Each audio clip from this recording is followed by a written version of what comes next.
Hello बच्चों, welcome back to dream chemistry classes. Please subscribe this channel. देखिए, आज के इस वीडियो लेक्चर में हम बात करेंगे क्लास 10 साइंस की जो प्रैक्टिस वर्कबुक है उसकी वर्कशीट नंबर 26। यहाँ पे अपना टॉपिक रहता है heredity. First question, which of the following organs are homologous and which are analogous organ.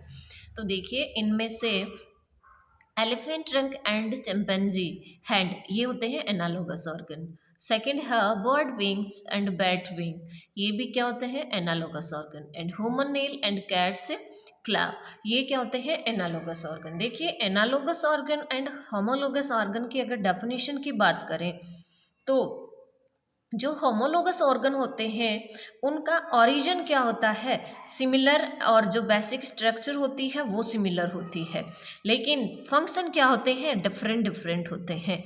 लेकिन जब फंक्शन सेम हो जाते हैं तब क्या होते हैं एनालोगस ऑर्गन होते हैं। ठीक है। Question number 2, what is the law of segregation given by Mendel. Mendel के द्वारा दिया गया जो सेग्रीगेशन का रूल है वो क्या है। तो देखिए, law of segregation state that during the formation of reproductive gametes each gene separate from its other copy, यानी कोई भी जैसे गैमेट्स का फॉर्मेशन होता है तब क्या होता है हमारे अंदर। देखिए, कोई भी एक जो ट्रैट्स होता है वो एक किसी जीन के द्वारा क्या होता है कंट्रोल होता है, या कह सकते हैं उसके द्वारा डिसाइड होता है।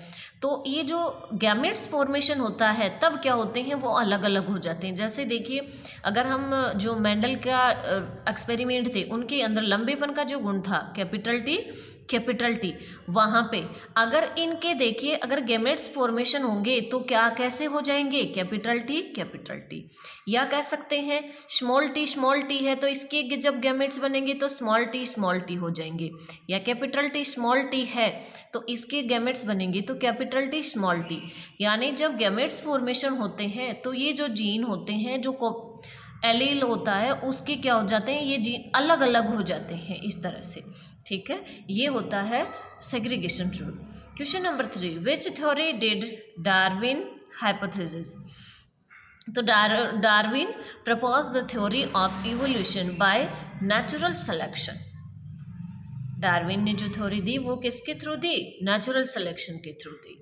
व्हाट इज फॉसिल, फॉसिल क्या है। तो a fossil is preserve remain of a plant और animal that lived in the past, यानी बहुत पास्ट में कोई भी जो एनिमल या कोई प्लांट था उसकी जो बोन्स होती हैं या कुछ रेसिड्यू होते हैं वो क्या रहते हैं प्रिजर्व रखे जाते हैं, उन्हें क्या कहा जाता है फॉसिल कहा जाता है।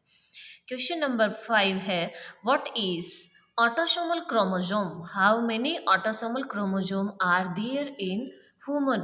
तो देखिए, जो मनुष्य होता है ह्यूमन बीइंग होता है उसके अंदर 47 क्या होते हैं क्रोमोसोम होते हैं। टोटल कितने होते हैं 47 नहीं सॉरी 46 होते हैं, और इसको 23 पेयर भी बोला जाता है। ठीक है, 23 पेयर या 46।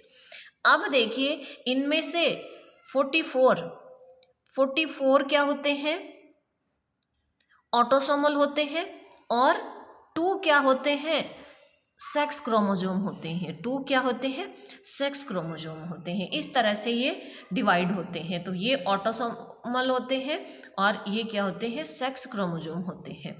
तो यहाँ पे अगर हम बात करें ऑटोसोमल क्रोमोसोम की तो देखिए, सेक्स क्रोमोसोम के नाम से पता चल रहा है कि ये सेक्स डिटर्मिनेशन का काम करेंगे, और बाकी सारे काम कौन करेंगे ये ऑटोसोमल क्रोमोसोम करेंगे। तो N autosomal chromosome is a numbered chromosome that is not a sex chromosome, ये सेक्स क्रोमोसोम नहीं होते हैं, सोमेटिक क्रोमोसोम कह सकते हैं। ये जैसे बाकी बॉडी फॉर्मेशन का काम वो इनसे डिसाइड होता है। फिर women have 22 pair of autosomal chromosome, और ऑटोसोमल क्रोमोसोम 22 पेयर्स या फिर कह सकते हैं 44 नंबर्स में होते हैं। फिर है explain the difference between homologous and analogous organ.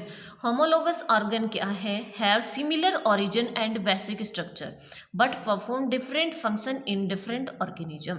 ये जो होमोलोगस ऑर्गन होते हैं ये इनकी जो ओरिजिन होती है और स्ट्रक्चर बेसिक स्ट्रक्चर दोनों क्या होते हैं सेम होते हैं, लेकिन इनके फंक्शन क्या होंगे अलग अलग ऑर्गेनिज्म में अलग अलग होंगे। फिर है analogous organ. Analogous organ have different origin and basic structure but perform same function in different organism. इनका जो फंक्शन होता है वो क्या होता है, सेम होता है। इस तरह से ये वर्कशीट कंप्लीट होती है। मिलते हैं नेक्स्ट वीडियो में नेक्स्ट वर्कशीट के साथ। Thank you.